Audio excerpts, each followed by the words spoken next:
ನಾನಿವತ್ತು ರಾಗಿ ದೋಸೆ ಹೇಗೆ ಮಾಡೋದು ಅಂತ ಹೇಳ್ತಾ ಹೋಗ್ತೀನಿ.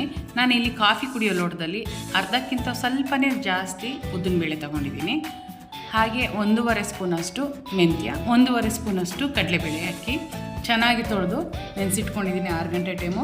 ಅದು ನೆಂದಾದಮೇಲೆ ಮಿಕ್ಸಿನಲ್ಲಿ ಚೆನ್ನಾಗಿ ಫೈನ್ ಪೇಸ್ಟ್ ಮಾಡ್ಕೋಬೇಕು. ತುಂಬ ಚೆನ್ನಾಗಿ ಪೇಸ್ಟ್ ಮಾಡಿಕೊಂಡ್ರೆ ರಾಗಿ ದೋಸೆ ಚೆನ್ನಾಗಿ ಬರುತ್ತೆ. ಈಗ ಅದನ್ನು ನಾನು ಒಂದು ಬೌಲ್ಗೆ ಶಿಫ್ಟ್ ಮಾಡ್ಕೊತಾ ಇದ್ದೀನಿ. ಸ್ವಲ್ಪ ನೀರು ಹಾಕೋತಾ ಇದ್ದೀನಿ.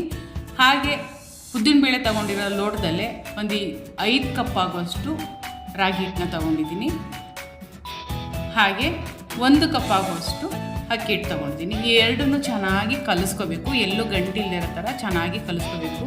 ನೆನಪಿರಲಿ, ತುಂಬ ಗಟ್ಟಿ ಮಾಡೋಕ್ಕೆ ಹೋಗ್ಬಿಡಿ, ಹಾಗೆ ತುಂಬ ನೀರು ಮಾಡೋಕ್ಕೆ ಹೋಗ್ಬಿಡಿ. ರಾಗಿ ದೋಸೆ ಚೆನ್ನಾಗಿ ಬರೋಲ್ಲ. ಮೀಡಿಯಮ್ ಹದದಲ್ಲಿ ಕಲಸಿಟ್ಕೊಂಡ್ರೆ ನೋಡಿ ಎಷ್ಟು ಚೆನ್ನಾಗಿ ಉದುಕ್ ಬಂದಿದೆ ಅಲ್ವಾ.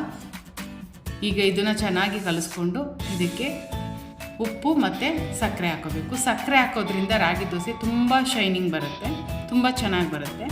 ತುಂಬ ನೀರು ಹಾಕೋಕ್ಕೆ ಹೋಗ್ಬೇಡಿ, ಇಷ್ಟು ಹಾಕಿದ್ರೆ ಸಾಕು. ಈಗ ನಾನು ಕಾಯಿ ಚಟ್ನಿಗೆ ಕಾಯಿ ತುರಿ, ಸ್ವಲ್ಪ ಉಪ್ಪು, 1-2 ಹಸಿಮೆಣಸಿನಕಾಯಿ ಹಾಕಿ ಚೆನ್ನಾಗಿ ರುಬ್ಕೊಂಡಿದ್ದೀನಿ. ಇಷ್ಟೇ ಸಾಕು, ಬೇರೆ ಏನೂ ಹಾಕೋಕ್ಕೆ ಹೋಗಬೇಡಿ. ಈಗ ನಾನು ತವಾದಲ್ಲಿ ರಾಗಿ ದೋಸೆ ಹಾಕ್ತಾಯಿದ್ದೀನಿ. ಎಷ್ಟು ಚೆನ್ನಾಗಿ ಬರುತ್ತೆ ಅಂದರೆ ತುಂಬ ಪೇಪರ್ ಥರ ಬರುತ್ತೆ ರಾಗಿ ದೋಸೆ. ಸಿಕ್ಕಾಪಟ್ಟೆ ಕ್ರಿಸ್ಪಿಯಾಗಿರುತ್ತೆ. ಇದಕ್ಕೆ ಸ್ವಲ್ಪ ಬೆಣ್ಣೆ ಅಥವಾ ತುಪ್ಪ ಹಾಕ್ಕೊಂಡು ಬೇಯಿಸ್ಕೋಬೇಕು. ನೋಡಿ ಎಷ್ಟು ಚೆನ್ನಾಗಿ ರಾಗಿ ದೋಸೆ ಬಂದಿದೆ. ನಾವು ಎಷ್ಟು ಇಳಿತೀವಿ ಅಷ್ಟೂ ಬರುತ್ತೆ, ಎಲ್ಲೂ ಮುರ್ಕೊಳ್ಳಲ್ಲ. ತುಂಬ ಚೆನ್ನಾಗಿ ಬರುತ್ತೆ. ಈ ದೋಸೆನ ನೀವು ಮನೇಲಿ ಮಾಡಿ ನೋಡಿ, ಸಿಕ್ಕಾಪಟ್ಟೆ ಇಷ್ಟಪಡ್ತಾರೆ. ರಾಗಿ ಮುದ್ದೆ ತಿಂದೇ ಇದ್ದವರು ಈ ಥರ ದೋಸೆ ಎಲ್ಲ ಮಾಡಿಕೊಂಡು ತಿನ್ಬೋದು. ಇದಕ್ಕೆ ರುಬ್ಬಿಟ್ಕೊಂಡಿರೋ ಚಟ್ನಿನ ನಾನು ಜೊತೆಗೆ ಹಾಕೋತಾ ಇದ್ದೀನಿ. ನೀವು ಏನು ಬೇಕಾದರೂ ಹಾಕೋಬೋದು, ಸಾಗು ಅಥವಾ ಪಲ್ಯ ಏನು ಬೇಕಾದರೂ ನೀವು ಸರ್ವ್ ಮಾಡ್ಕೋಬೋದು.